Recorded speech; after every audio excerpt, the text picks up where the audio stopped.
오늘 하나님께서 우리에게 주신 말씀은 사무엘하 13장 15절에서 29절까지의 말씀입니다. 하나님 말씀 들어있도록 하겠습니다. 그러고 난 뒤 암논은 다말이 몹시 미워졌습니다. 전에 다말을 사랑했던 것보다 미워하는 마음이 더 커졌습니다. 암논이 다말에게 말했습니다. 일어나서 나가거라. 다말이 암논에게 말했습니다. 이렇게 하면 안 됩니다. 이렇게 하는 것은 지금 오라버니가 내게 한 일보다 더 악한 일이에요. 그러나 암논은 그 말을 듣지 않고 자기 종을 불러 명령했습니다. 내 여자를 여기서 내쫓고 문을 닫아 걸어라. 그러자 그 종은 다말을 밖으로 내보내고 문을 닫아 걸었습니다. 그때 다말은 결혼하지 않은 왕의 공주들이 입는 색동옷을 입고 있었습니다. 그러나 이제 다말은 머리에 재를 뒤집어 쓰고 자기가 입고 있던 색동옷을 찢어버리고는 머리에 손을 얹고 큰 소리로 울며 떠나갔습니다. 다말의 오빠 압살롬이 물었습니다. 내 오라비 암논이 너와 함께 있었느냐? 애야, 그는 내 오라비니 지금은 조용히 있자. 이 일로 너무 근심하지 마라. 그리하여 다말은 자기 오라비 압살롬의 집에서 처량하게 지냈습니다. 다윗은 이 모든 일을 듣고 몹시 분노했습니다. 압살롬은 자기 동생 다말에게 수치를 준 암논에게 앙심을 품었지만 암논에게 한마디도 자잘못을 따지지 않았습니다. 그로부터 2년이 지났습니다. 압살롬이 에브라임 경계 근처의 발하솔에서 양털을 깎을 때 그는 왕자들을 모두 그곳으로 초대했습니다. 압살롬은 왕께가 나가서 말했습니다. 이번에 제가 양털을 깎게 됐는데 왕께서도 왕의 신하들을 데리고 종과 함께 가시지요. 왕이 압살롬에게 말했습니다. 아니다, 내 아들아, 우리가 다 갈 필요가 뭐가 있겠느냐? 우리가 다 가면 내가 부담만 될 텐데. 압살롬이 계속 청했지만 왕은 가기를 마다하며 그저 축복만 빌어주었습니다. 그러자 압살롬이 말했습니다. 그렇다면 제 형 암논만이라도 우리와 같이 가도록 해주십시오. 왕이 그에게 말했습니다. 그가 왜 너와 함께 가야 하느냐? 그러나 압살롬이 계속 왕께 간청하자 다윗은 암논과 모든 왕자들을 그와 함께 보내주었습니다. 그 압살롬은 미리 자기 부하들에게 명령해 두었습니다. 잘 들으라. 암놈이 포도주를 마시고 취기가 오를 때 내가 너희에게 암논을 치라 하면 그를 죽이라. 내가 명령할 일이니 두려워하지 말라. 마음을 굳게 먹고 용기를 내라. 그러자 압살롬의 부하들은 암논에게 압살롬이 명령한 대로 했습니다. 그러자 모든 왕자들은 일어나 노새를 타고 도망쳤습니다. 맨. 오늘 본문은 암놈이 다말을 몹시 미워졌다라는 말과 함께 시작을 하고 있습니다. 그러한 이유는 다말이 암논의 사랑을 받아주지 않았기 때문에 이제 11절과 14절에서 이제 그런 내용들을 확인할 수가 있었습니다. 사실 그럴 수밖에 없는 이유가 이제 몇 가지가 있었는데 말 그대로 안주하는 것에 이유가 없을 수도 있겠지만 굳이 몇 가지 이유가 있다고 한다면 다말은 대부분의 근동 지방의 여인들처럼 이제 폐쇄된 생활을 하고 있기 때문에 다말 스스로도 이제 내성적인 성격을 가지고 있었습니다. 그리고 당시 이방 나라에서는 왕들이 그들의 이민 누이들과 이제 결혼하는 그런 문화들이 있었지만 이스라엘은 모세 시대 때부터 제정된 이제 근친상가는 금하는 율법이 있었기에 다말은 사실 암논을 좋아할 수가 없었던 그런 상황이었던 것이죠. 그럼에도 불구하고 암논은 다말을 좋아했었고 행여나 쌍방이 좋아하거나 그랬으면 암놈이 이렇게 다말을 이제 미워하지 않았겠지만 몹시 미워졌다는 것을 통해 암논만이 다말을 일방적으로 이제 좋아하고 있음을 이제 살펴볼 수가 있었던 것입니다. 그런데 이것이 16절에서 우리가 함께 읽었듯이 올바른 행동과 표현으로 나타나는 것이 아니라 암논의 충동적이고 일시적인 마음으로 결국 다말을 취하게 되는 이제 결과를 맞이하게 됩니다. 암논의 사랑하는 방법은 말 그대로 지속적으로 이 다말을 이제 연모하는 마음을 이제 품었던 것이 아니라 자신의 욕심과 쾌락을 위하여 다말을 품은 것을 알 수 있었던 것은 17절에 이제 보게 되면 다말을 취한 후에 이제 종을 통해서 다말을 내쫓아버리는 이제 암논의 모습을 통해서 그가 지속적으로 이제 정말 이 다말을 아끼는 마음까지 품지 않았다는 것을 이제 알 수가 있는 대목입니다. 이러한 암논의 이 충동적이고 일시적인 마음은 왜 그래 했던 것인가? 사실 이와 비슷한 사례가 있었죠. 바로 다윗에게 있었습니다. 바세바를 다윗이 탐했던 것도 의도치 않게 바세바의 목욕하는 장면을 보았더라도 시선을 돌려야 하는데 그렇지 않고 유혹에 넘어가 버린 다윗의 모습 또한 그저 충동적인 유혹 속에서 벗어나지 못했기 때문에 그래 했던 것이죠. 다윗에게 많은 자식들이 있었던 것을 보면 다윗에게 여러 명의 후궁이 있었음을 우리가 알 수가 있습니다. 그리고 이제 사울은 천천히요, 다윗은 만만이라고 했었을 때 그런 노래가 돌았다는 것은 다윗에게 얼마나 인기가 많았다는 것을 이야기하는 것이 아니겠습니까? 그렇게 다윗의 인생에서는 수많은 여인들을 이제 사실을 만났을 것입니다. 그런데 그때는 이와 같은 그러니까 바세바의 사건에 같은 이런 제약된 생각은 없었고 하필 왜 바세바의 때에 그는 죄의 유혹에 넘어갔었던 것일까요? 아니면 성경에서 진짜 기록한 것처럼 진짜 너무 아름다웠기 때문에 그러한 걸까 생각해 보게 됩니다.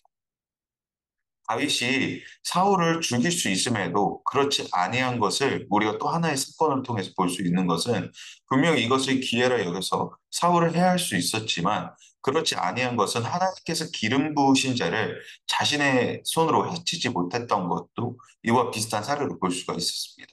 사실 그때 그가 그렇게 하지 않았던 이유는 무엇입니까? 구별할 줄 알았다는 것이죠. 하나님의 일과 자신의 일을 구별할 줄 알았다는 것입니다. 하나님을 가까이 하기에 이것이 하나님 보시기에 기뻐하지 않으실 것이라는 하나님께서 신실하게 이끌어 가실 것이라는 믿음이 있기에 그랬던 것이죠. 이와 같이 암논이 다말에게 행한 행동은 하나님과 함께하는 것을 기뻐하는 자였다면, 암논이 하나님과 함께하는 것을 기뻐하는 자였다면 결코 일어나지 않았다라는 것입니다. 보다 지혜롭게 이 상황을 자신의 감정에 대해서 이해하고 이토록 비참하게 자신의 여동생을 대하지 않았을 것이라는 거죠.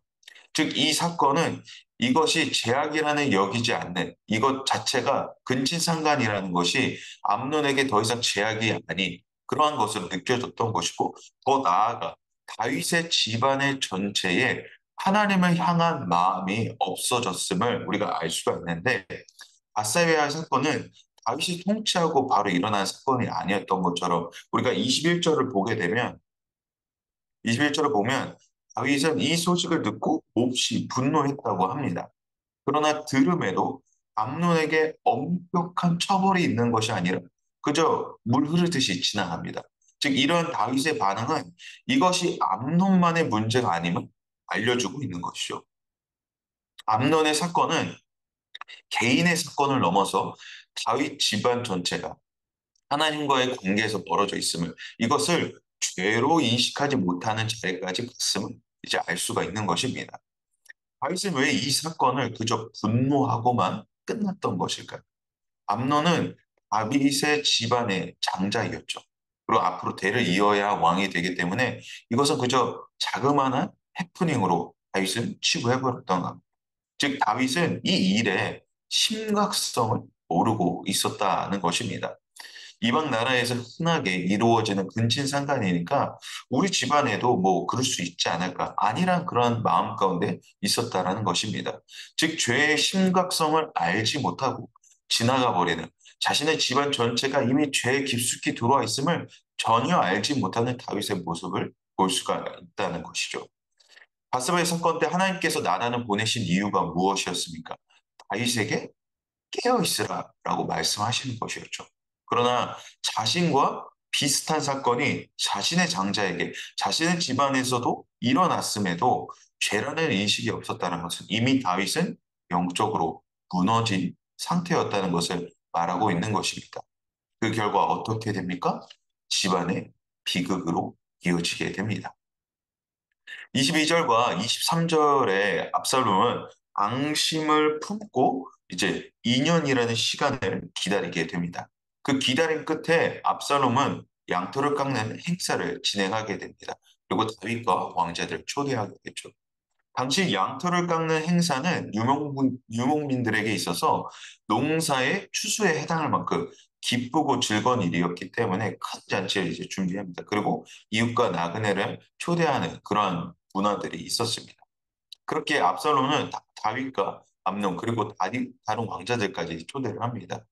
하지만 다윗은 압살롬의 이제 초대를 거부하게 되죠. 그러면 암논만이라도 초청해 보내달라는 그런 요청에 다윗은 수락하게 됩니다. 그리고 오랜 시간 동안 복수할 기회를 노리고 있던 압살롬은 이제 암논에게 이제 비극적인 죽음을 이제 맞이하게 함으로 이제 오늘 본문에 이제 마무리하게 됩니다.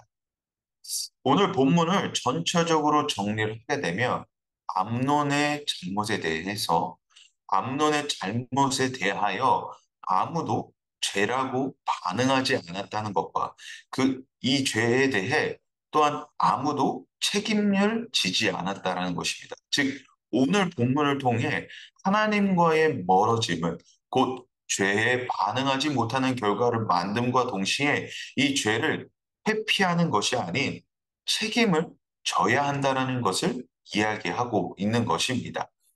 우리가 어둠 속에 있을 때는 그림자가 보이지 않습니다. 그러나 빛이 비쳤을 때는 우리의 그림자가 드러나게 되는 것이죠.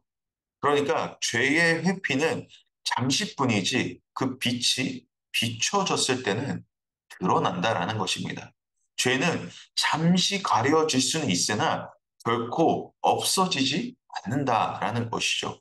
그러므로 우리는 우리의 삶 속에서 죄에 민감하게 반응하여 회개의 자리로 나아가야 할 것입니다. 믿음의 여정을 살아가는 우리의 삶 속에서도 죄를 반응하지 못할 때가 있죠. 이것이 그저 죄인지 모를 정도로 그저 스쳐 지나갈 때가 있습니다. 그렇다면 오늘 우리의 삶 속에서 어떻게 작은 부분이라도 이것을 죄라고 인식하며 살아가야 할까요? 하나님과 멀어지게 하는 이 죄에 대하여 어떻게 인감하게 반응할 수 있겠습니까? 먼저 우리가 죄를 인식한다는 것에 있어 중요한 것은 이것이 죄를 이겨 나아간다는 것이 죄를 민감하게 반응한다는 것은 나 혼자 싸워 나아가는 것이 아님을 알아야 됩니다.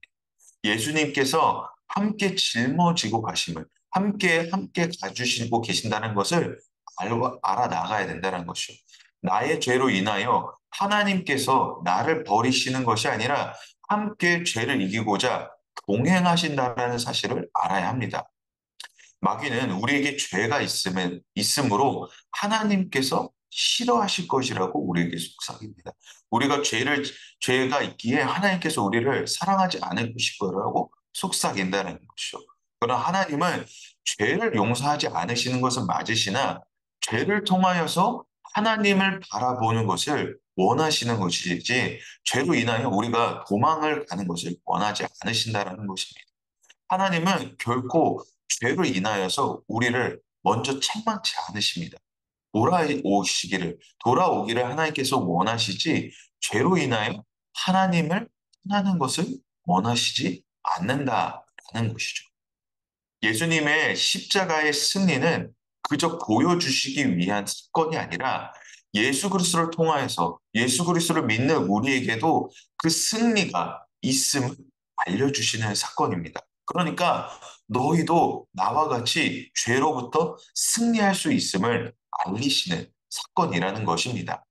그러므로 우리는 죄를 두려워하는 것이 아니라 죄를 이기신 예수 그리스도의 능력을 바라봐야 됨을 소망합니다. 우리는 죄의 길을 걸어가는 것이 아니라 죄로부터 승리의 길을 걸어가고 있음을, 이것이 나 혼자 가는 것이 아니라 예수님과 동행함으로 승리의 길을 가고 있음을 믿으시기를 소망합니다. 이 소망이 오늘 우리의 믿음의 자유가 되는 근거가 된다라는 것을 우리가 믿음으로 바라볼 때에 오늘도 우리와 함께 하시는 하나님께서 우리의 가슴을 담대하게 하시고 튀게 하시는 놀라운 은혜의 자리가 되기를 소망합니다. 죄로부터 하나님과 함께 멀어지는 것이 아니라 죄를 우리가 믿음으로 하나님 내가 하나님과 동행함으로 예수 그리스도와 함께함으로 이겨 나아갈 수 있다는 그 믿음이 오늘 우리를 담대케 하는 이 우리의 가슴을 정말 정말 뛰게 하는 오늘도 나와 함께 하신 하나님께서 나와 함께 하심을 이길 수 있다라는 그 믿음이 죄로부터의 자유를 선포하며 나아가는 오늘 믿음의 자녀들이 믿음의 성도들이 되시기를 주님의 이름으로 축복합니다.